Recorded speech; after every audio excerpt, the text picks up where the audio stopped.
तो previous lecture में अपन ने डीएनए के स्ट्रक्चर के बारे में देखा था कि डीएनए का स्ट्रक्चर कैसा होता है। फिर उसके बाद अपन ने कुछ रूल्स पढ़े थे, बेस पेयर रूल्स और चार ग्राफ रूल। अब इस लेक्चर में अपन आगे बढ़ते हैं और अब अपन यहाँ बात करेंगे टाइप्स ऑफ डीएनए के बारे में। तो अपना जो नेक्स्ट टॉपिक है ये है टाइप्स ऑफ डीएनए। तो अब अपन नया टॉपिक स्टार्ट कर रहे हैं, टाइप्स ऑफ डीएनए। और यहाँ पे अपन डीएनए के टाइप्स को बताएंगे, बट किस बेसिस पे बताएंगे? अपन यहाँ पे बताएंगे on the basis of function. तो अपन यहाँ लिख देंगे types of DNA on the basis of function. Function के बेसिस पे डीएनए के क्या टाइप्स है अपन उसको पढ़ना स्टार्ट करते हैं। तो डीएनए की अगर मैं बात करूं तो यहाँ पे डीएनए दो टाइप के देखे जाते हैं। कितने टाइप के देखे जाते हैं? दो। तो यहाँ पे डीएनए दो होंगे। कौन से डीएनए? एक डीएनए को बोला जाता है ट्रॉपिक डीएनए, एक डीएनए को कहा जाता है ट्रॉपिक डीएनए और एक को कहा जाता है जेनेटिक डीएनए। चलो देखते हैं अपन ट्रॉपिक डीएनए मतलब क्या और जेनेटिक डीएनए मतलब क्या। तो ट्रॉपिक डीएनए ऐसा डीएनए होता है जो सेल की सारी एक्टिविटीज में परफॉर्म करता है, सारी एक्टिविटी परफॉर्म करने में हेल्प करता है, बस रिप्रोडक्शन को छोड़ के। तो अपन लिख सकते हैं it is responsible for all the activities of the cell except reproduction में जो सेल की एक्टिविटी होती है उस एक्टिविटी को छोड़ के बाकी जितनी भी एक्टिविटी सेल करने वाला है वो सेल जो एक्टिविटी परफॉर्म करेगा वो किसके कारण करेगा? वो करेगा ट्रॉपिक डीएनए के कारण। अब अगर अपन बात करें जेनेटिक डीएनए की, तो जेनेटिक डीएनए समझ में आ गया मेरे को कि ट्रॉपिक डीएनए सारी सेल की एक्टिविटी को परफॉर्म कर रहा है या हेल्प कर रहा है परफॉर्म करने के लिए। इसका मतलब क्या? बस रिप्रोडक्शन में पार्ट नहीं कर रहा है बट सारी एक्टिविटीज में पार्ट ले रहा है। उसी तरीके से जेनेटिक डीएनए क्या है? तो जेनेटिक डीएनए सिर्फ रिप्रोडक्शन में पार्ट करेगा या पार्ट लेगा और बाकी एक्टिविटीज में कुछ भी पार्ट नहीं लेगा। तो अपन इसमें लिखेंगे कि it is responsible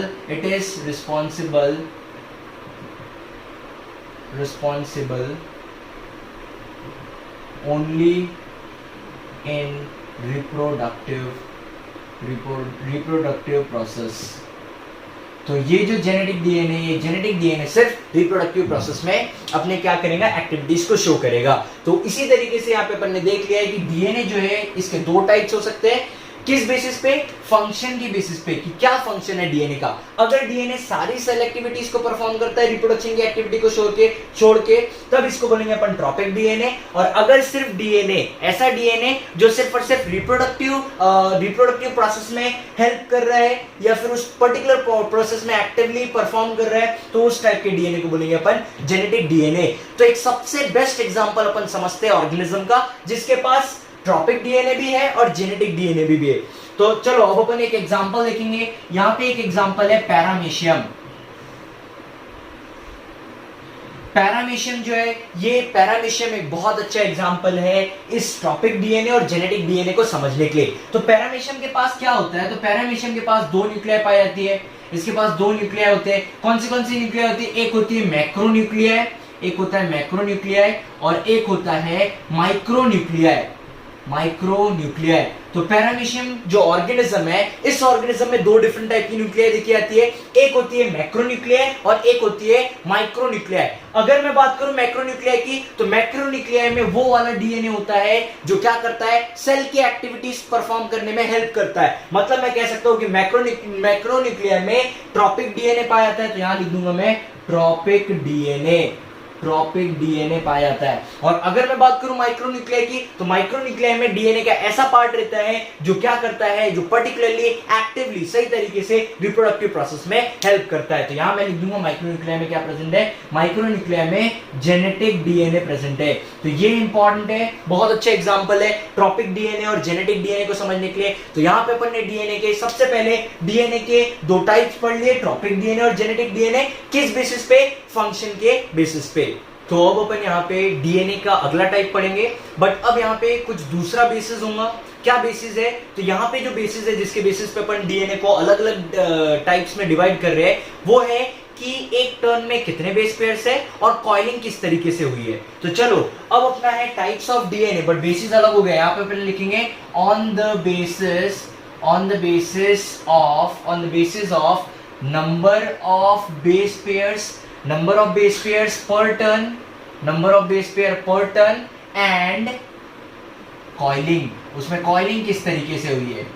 चलो तो इस बेसिस पे अपन देखते हैं डीएनए कितने टाइप के हैं। अगर मैं बात करूं इस बेसिस पे डीएनए की, तो इस बेसिस पे डीएनए 5 डिफरेंट टाइप के होते हैं। कौन से डीएनए होते हैं? एक होता है A DNA, B DNA, C DNA, D DNA and Z DNA. तो अपन 5 डिफरेंट टाइप्स के डीएनए को देखेंगे। चलो समझते हैं अपन। तो चलो अपन लिख देते हैं डीएनए ए, फिर इसके बाद लिखा है मैंने डीएनए बी, फिर इसके बाद लिखा है डीएनए सी, फिर लिखा है मैंने डीएनए डी और फिर लिख दिया मैंने डीएनए जेड। तो अपन ने ये 5 डिफरेंट टाइप के डीएनए देख लिए हैं। डीएनए ए, DNA B, DNA C, DNA D, ये ओ दिख रहा है पर ये डीएनए डी है, फिर ये है DNA Z.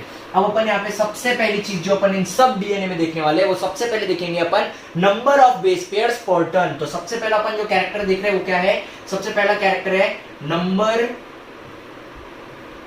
Number of base pairs पर टर्न।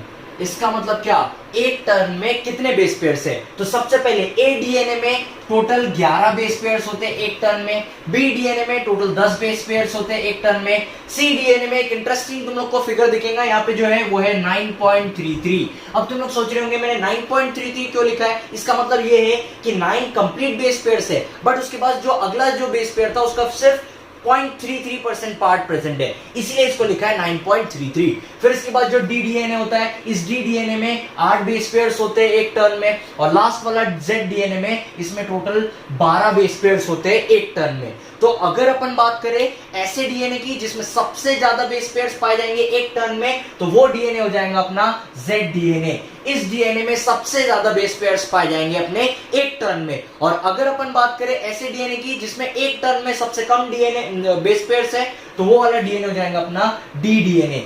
अब तुम लोगों को याद होगा अपन लोगों ने जब रिसेंटली अभी पढ़ा है वाटसन एंड क्रिक का डबल हेलिक्स स्ट्रक्चर पढ़ा था, वहां पे अपन ने डीएनए की इस तरीके से अपन ने पहले फाइंड किया था। क्या क्या देखा था? डायमीटर देखा था, एक टर्न मतलब 360 डिग्री कितना होता है वो देखा था, और एक टर्न में कितने बेस पेयर्स होते हैं वो देखा था। तो अपन लोगों ने वहां पे देखा था कि एक टर्न में टोटल 10 बेस पेयर्स थे। इसका मतलब क्या? वहां पे जो डीएनए के बारे में अपन बात कर रहे थे वो कौन सा डीएनए था? बी डीएनए था। तो वहां पे जब अपन ने बात की थी कि एक टर्न में 10 डीएनए, तो पूरी इंफॉर्मेशन किसके बारे में थी? वो पूरी इंफॉर्मेशन डीएनए बी के बारे में थी। चलो तो ये हो गया अपना नंबर ऑफ बेस पेयर पर टर्न। अब अपन सेकंड कैरेक्टर देखेंगे। सेकंड कैरेक्टर जो है ये है कॉइलिंग, की किस तरीके से कॉइलिंग देखी गई है। तो यहाँ पे कॉइलिंग, ये जो डीएनए है इसमें 2 अलग अलग तरीके की कॉइलिंग देखी जा सकती है।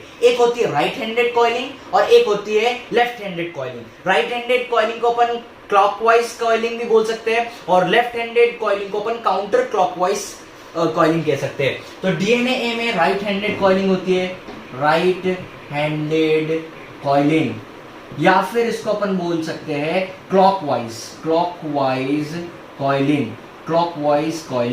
फिर इसके बाद जो बी डीएनए होता है इसमें भी राइट हैंडेड होती है, तो ये लिख दिया अपन ने राइट हैंडेड कॉइलिंग। फिर इसके बाद सी डीएनए में भी क्लॉकवाइज या फिर राइट हैंडेड होती है, क्लॉकवाइज कॉइलिंग। और फिर इसके बाद डी डीएनए में भी राइट हैंडेड होती है, राइट हैंडेड कॉइलिंग। देखो राइट हैंडेड के बदले में क्लॉकवाइज भी यूज कर सकता हूं, तो यहाँ पे राइट हैंडेड के बदले मैंने क्लॉकवाइज यूज किया है। बस जेड डीएनए एक ऐसा डीएनए होता है जिसमें लेफ्ट हैंडेड कॉइलिंग देखी जाती है, तो मैं यहां लिख दूंगा लेफ्ट हैंडेड कॉइलिंग, या फिर इसको अपन बोल सकते हैं counter clockwise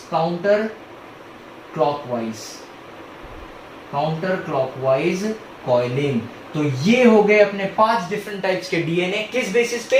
number of base pairs पर टर्न और कॉइलिंग के बेसिस पे ये 5 डिफरेंट टाइप्स के डीएनए हो गए। तो अब अपन अपना नेक्स्ट टॉपिक समझते हैं, और अपना जो नेक्स्ट टॉपिक है इसका नाम है पैलिंड्रोम। चलो तो पैलिंड्रोम के बारे में देखते हैं। तो अपना नेक्स्ट टॉपिक है पैलिंड्रोम्स। तो अब अगर अपन बात करें पैलिंड्रोम्स की, तो पैलिंड्रोम्स जो है एक इंग्लिश का वर्ड है जिसे अगर अपन फॉरवर्ड डायरेक्शन में रीडिंग करें या बैकवर्ड डायरेक्शन में रीडिंग करें उसका प्रोनाउंसिएशन सेम होता है। तो अगर मैं इसके एग्जांपल्स की बात करूं तो एग्जांपल समझते हैं इसके अपन। एग्जांपल्स अगर अपन इंग्लिश में देखें तो एक एग्जांपल है इसका मलयालम, MALAYALAM। अगर मैं इसको इस डायरेक्शन में अगर इसकी रीडिंग करूं तो ये कैसा रीड होगा? ये होगा MALAYALAM। मतलब ये प्रोनाउंसिएशन क्या आएगा, मलयालम आएगा। उसी तरीके से अगर मैं इसको बैकवर्ड, अगर फॉरवर्ड डायरेक्शन में इसकी रीडिंग करूं तो भी मलयालम आएगा, और बैकवर्ड डायरेक्शन में अगर इसकी रीडिंग करूं तो भी इसका प्रोनाउंसिएशन कैसा आएगा, मलयालम आएगा। तो ये हो गया एक इंग्लिश का वर्ड, कैसा वर्ड हो गया जिसको मैं क्या बोल सकता हूं, पैलिंड्रोम बोल सकता हूं। बट अब अपने को समझना है palindromes in case of DNA. DNA के केस में पैलिंड्रोम किसको बोलेंगे। अब डीएनए की अगर मैं बात करूं तो डीएनए जो होता है एक डबल स्ट्रैंडेड स्ट्रक्चर होता है। इसमें क्योंकि दो स्ट्रैंड्स पाए जाते हैं, एक स्ट्रैंड होता है 5' to 3' तो अगला स्ट्रैंड होता है 3' to 5', 3' to 5' होता है। एक स्ट्रैंड अगर 5' to 3' है तो अगला स्ट्रैंड कैसा होता है 5' to 3, एक स्ट्रैंड 5' to 3' है तो नेक्स्ट होता है 3' to 5'। अब इसका मतलब क्या है, इसका मतलब ये कि इसके पास दो स्ट्रैंड्स प्रेजेंट है और दोनों स्ट्रैंड्स की कैसी पोलैरिटी है, एंटी पैरेलल पोलैरिटी है। अगर अपन पैलिंड्रोम सिर्फ नॉर्मल इंग्लिश शब्द को समझे तो ये कैसा शब्द था, मलयालम, एक अकेला शब्द था जिसकी फॉरवर्ड रीडिंग की बैकवर्ड रीडिंग की सेम आया। बट डीएनए में जब अपन बात करेंगे तो उसका एक स्ट्रैंड होता है 5' to 3' और अगला स्ट्रैंड होता है 3' to 5'। तो डीएनए के केस में पैलिंड्रोम अपन किससे बोलेंगे, जिसको अगर मैं फॉरवर्ड डायरेक्शन में मतलब 5' to 3' वाले डायरेक्शन में अगर पढ़ता हूं और वापस इधर बैकवर्ड डायरेक्शन में मतलब फिर से 5' to 3' वाले डायरेक्शन में पढ़ता हूं तो इसका कैसा प्रोनाउंसिएशन होना चाहिए, सेम होना चाहिए। तो इसके एग्जांपल्स को अपन देखते हैं और समझते हैं। तो इसे अपन एग्जांपल देखते हैं। एक एग्जांपल है GAATTC। अब अगर अपन इसको देखे पेयरिंग करके देखते हैं तो पेयरिंग जी के साथ कौन करेगा, सी करेगा, ए के साथ टी, फिर हो जाएगा ए और यहाँ हो जाएगा जी। तो अब अपन सबसे पहले इसको रीड करते हैं 5' to 3' डायरेक्शन में, एक स्ट्रैंड को रीड करते हैं। तो अगर मैं इस डायरेक्शन में रीड करूं तो ये कैसा हो जाएगा GAATTC। वापस अगर इसकी बैकवर्ड डायरेक्शन में मैं अगर रीडिंग करता हूँ 5' to 3' डायरेक्शन में तो फिर से इसकी रीडिंग कैसे हो जाएंगी, इसकी रीडिंग हो जाएंगी GAATTC। और इस टाइप के डीएनए सीक्वेंस को बोला जाएगा palindrome DNA sequence, palindromic DNA sequence. और इस टाइप के डीएनए सीक्वेंस को अपन लोग कहेंगे पैलिंड्रोमिक डीएनए सीक्वेंस। इसका एक और एग्जांपल अपन समझ सकते हैं। अगर एक एग्जांपल मैं लिखा है, ये है 5' और ये है 3' और इधर लिखा है 3' और ये लिख दिया मैंने 5'। अगर मैं इसका एग्जांपल लिखता हूं G C C, तो ये कैसा हो जाएगा, यहाँ हो जाएगा C G। तो यहाँ पे अपन ने देख लिया है, ये भी एक एग्जांपल है पैलिंड्रोम का, क्योंकि इस डायरेक्शन में अगर इसको रीड करूं तो भी ये GAATTC होगा और वापस अगर रीड करो 5 to 3' डायरेक्शन में तो भी ये GAATTC हो जाएगा। तो अब अगर अपन बात करें डेफिनेशन की पैलिंड्रोम्स की तो अपन बोल सकते हैं कि पैलिंड्रोम्स क्या है डीएनए के केस में। तो पैलिंड्रोम्स डीएनए के केस में ऐसा बेस पेयर्स का सीक्वेंस है जिसको अगर अपन सेम डायरेक्शन में रीडिंग करें तो वो रीडिंग कैसी होंगी, सेम होंगी। तो इसे अपन लिख सकते हैं कि it is the sequence of base pairs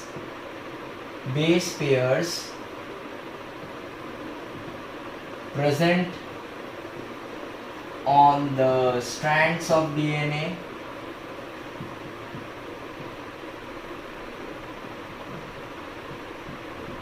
when read in the same direction। तो इसे अपन लिख सकते हैं, क्या लिखा है मैंने, इसे लिखा है it is the sequence of base pairs present on the strand of DNA when read in the same direction.